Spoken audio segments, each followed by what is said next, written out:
Hi friends, வணக்கம். இன்றைக்கி நான் வாங்கின மீனும் அப்புறம் கடமா நண்டு அதான் இப்போ பார்க்குறீங்க. பாருங்கள், ஃப்ரெஷ்ஷான மீன். இது கொடுவா மீனா. இந்த மீன் கொஞ்சம் வாங்கிட்டேன் குழம்புக்கு. பாறை மீன் கலந்து வாங்கிட்டேன். பாறை மீன் வாங்க. அப்புறம் பாருங்கள், இது கடமா மீன். இவ்வளோ சின்ன சின்னதாக தான் இருந்தது, பெருசு இல்லை. சரி, இருந்தாலும் வாங்கிட்டேன். கடமா ரொம்ப பிடிக்கும் எல்லாருக்கும். இது எப்படி க்ளீன் பண்ணோன்னா, இங்கே பாருங்கள், இது இருக்கும் உள்ளே. இது இப்படி எடுத்திங்கன்னா இது உள்ளே ஒரு மை இருக்கும். அதை அப்படியே எடுத்துருங்க. இது வேண்டாம், கீழே போட்டுடலாம். அதுக்கப்புறம் தலையில் பார்த்திங்கன்னா இந்த மாதிரி ஒன்று இருக்கும். இதையும் நம்ம எடுத்துடணும். அவ்வளோதான், க்ளீன் பண்ணிட்டோம். அப்புறம் இதில் இந்த தோல் உள்ள இந்த பிளாஸ்டிக் இருக்கும். இந்த பிளாஸ்டிக் எடுத்துகிட்டு இதில் இருக்கிற தோலை நம்ம அப்படியே க்ளீன் பண்ணி ஈஸியாக வந்துடும். அப்படியே நம்ம உரித்து எடுத்துடலாம். பாருங்கள், எவ்வளோ ஈஸின்ட்டு. ரொம்ப கஷ்டம்லாம் இல்லை. அப்படியே நம்ம க்ளீன் பண்ணி எடுத்துடலாம். அவ்வளோதான். இவ்வளோதான் கடமா க்ளீன் பண்ணுறது. உள்ளே இருக்குது, அப்படியே எடுத்துட்டிங்கன்னா வந்துடும். இவ்வளோதான் கடமா. அதுக்கப்புறம் பார்த்திங்கன்னா இந்த நண்டு வாங்கினேன். அந்த மை மட்டும் கொஞ்சம் கலக்காமல் பார்த்துக்கோங்க. இது நண்டு, பாறை நண்டு வாங்கினேன். நல்லாயிருக்கும் சளிக்கு. அந்த நண்டு வாங்கினேன். கலந்துருக்கு. நல்ல சூப்பரான குழம்பு இன்றைக்கி எங்கள் வீட்டில் ரெடியாக போகுது. பிடிச்சிருந்தா மறக்காமல் லைக் பண்ணுங்கள், சப்ஸ்கிரைப் பண்ணுங்கள். தேங்க்யூ ஃபார் வாட்சிங்.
இஞ்சி பூண்டு பேஸ்ட்டு போட்டுக்கலாம்.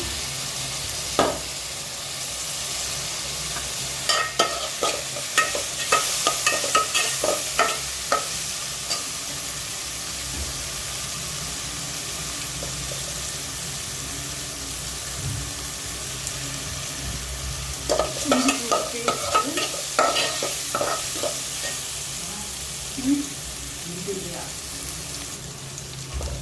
தக்காளி போட்டுக்கலாம்.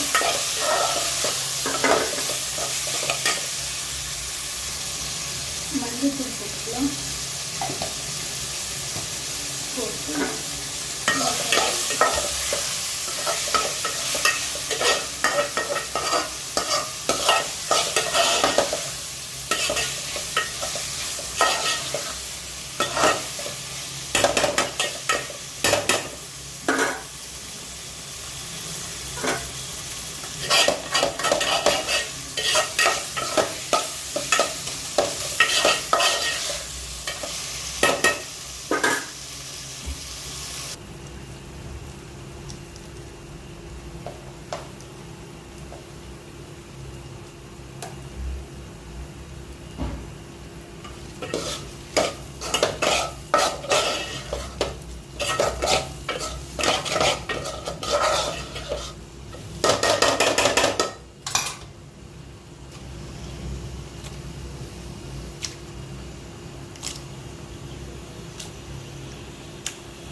பாருங்க தண்ணியே ஊற்றல, ஆனால் எவ்வளோ தண்ணி வந்துச்சுட்டு இப்போ என்ன பண்ணோம், ஸ்டவ் ஃபாஸ்ட் பண்ணிடணும்.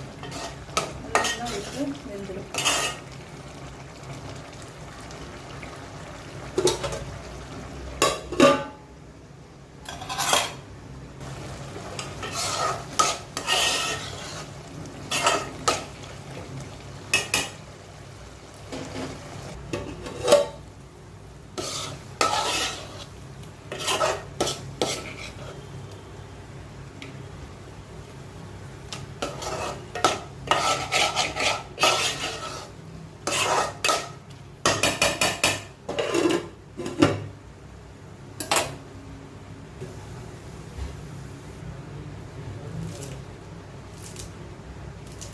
சூப்பராக ரெடி ஆகிடுச்சு பாருங்கள்.